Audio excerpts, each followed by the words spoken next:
पड़ोसी देश पाकिस्तान भारत के खिलाफ कई बार साजिश रच चुका है, लेकिन हर बार उसे मुंह की खानी पड़ती है।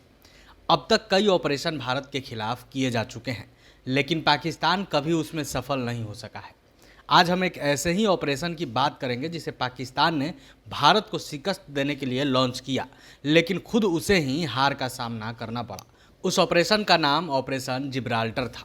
आज हम आपको बताएंगे कि ऑपरेशन जिब्राल्टर के बारे में तो साल के 9वें महीने का छठा दिन देश के इतिहास में सेना के शौर्य की याद दिलाता है। 1965 में आज ही के दिन भारतीय सेना ने पाकिस्तान के ऑपरेशन जिब्राल्टर को मुंहतोड़ जवाब दिया था। देश के जाबाज लड़ाकों ने पाकिस्तान की इस कायराना हरकत को न सिर्फ विफल किया, बल्कि उन्हें धूल चटाने पर भी मजबूर कर दिया। दरअसल पाकिस्तान ने जम्मू कश्मीर में घुसपैठ करने की रणनीति को ऑपरेशन जिब्राल्टर का कोड नेम दिया था। भारत सरकार के खिलाफ विद्रोह शुरू करने के लिए पाकिस्तान ने इस नापाक मिशन की योजना बनाई थी। पाकिस्तान को उम्मीद थी कि इस मिशन के सफल होने पर वो कश्मीर पर नियंत्रण हासिल कर लेगा, लेकिन भारतीय सेना के आगे पाकिस्तान के मंसूबे नाकाम साबित हुए। उसकी ये साजिश धरी की धरी ही रह गई। भारतीय सेना ने 6 सितंबर 1965 को पाकिस्तान के इस ऑपरेशन जिब्राल्टर के खिलाफ जवाबी कार्रवाई की, जो अंत में भीषण युद्ध में तब्दील हो गया।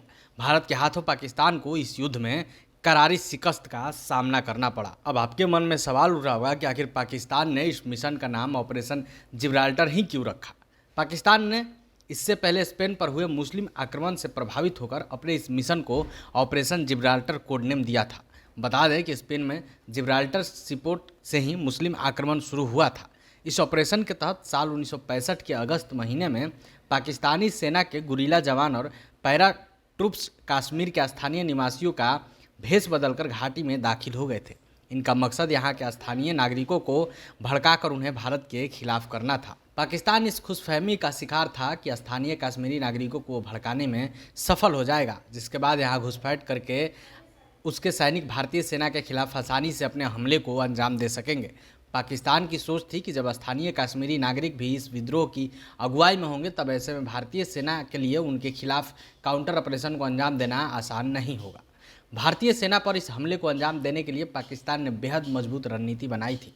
इसके तहत पाकिस्तान के सैनिक 10 अलग अलग टुकड़ियों में बट गए थे। इन सबके कोड नेम मुस्लिम शासकों के नाम पर दिए गए थे। शुरुआत में पाकिस्तान के ये सैनिक भारतीय सेना से नज़र बचाते हुए कुछ जगहों पर कब्जा करने में सफल रहे, लेकिन इसके बाद जो हुआ वो भारत के इतिहास में सुनहरे शब्दों में दर्ज हो गया। सेना ने इस ऑपरेशन जिब्राल्टर की भनक लगते ही अपनी जवाबी कार्रवाई शुरू कर दी। भारतीय सैनिकों की अचूक स्किल्स और जाबाज इरादों का पाकिस्तान के पास कोई जवाब ही नहीं था। भारतीय सेना के इस जवाबी हमले ने पाकिस्तान की सेना को तितर बितर कर दिया और वो जान बचाने के लिए इधर उधर भागने लगे। यहाँ तक कि जिन कश्मीरी नागरिकों को बरगलाने का उसने सपना देखा था, वो भी पाकिस्तान के खिलाफ सामने उतर आए। भारतीय सेना के इस जवाबी हमले और कश्मीरी नागरिकों की देशभक्ति ने पाकिस्तान सेना की कमर तोड़ दी। उसके लिए वहाँ से बाहर निकलना और बैकअप सपोर्ट पाना काफ़ी मुश्किल हो गया था। जब पाकिस्तान को इस बात का एहसास हुआ तो उसके कई सैनिक भारतीय सेना के शिकार हो सकते थे, तो उसने ध्यान भटकाने के लिए पंजाब के एयरबेस पर हमले शुरू कर दिए। हालांकि भारतीय सेना की कुशल रणनीति उनसे कहीं बेहतर निकली। भारतीय सेना ने इसके जवाब में पाकिस्तान के पंजाब प्रांत को अपना निशाना बनाना शुरू कर दिया, जिसके बाद पाकिस्तानी सैनिकों को कश्मीर में घुटने टेक पंजाब की ओर उल्टे पांव भागना पड़ा। इसके बाद ही 1965 के भारत पाक युद्ध की शुरुआत हुई थी, जिसमें भारत को जीत मिली थी। ये आज का 6 सितंबर इतिहास के पन्नों में स्वर्ण अक्षरों में लिखा गया है।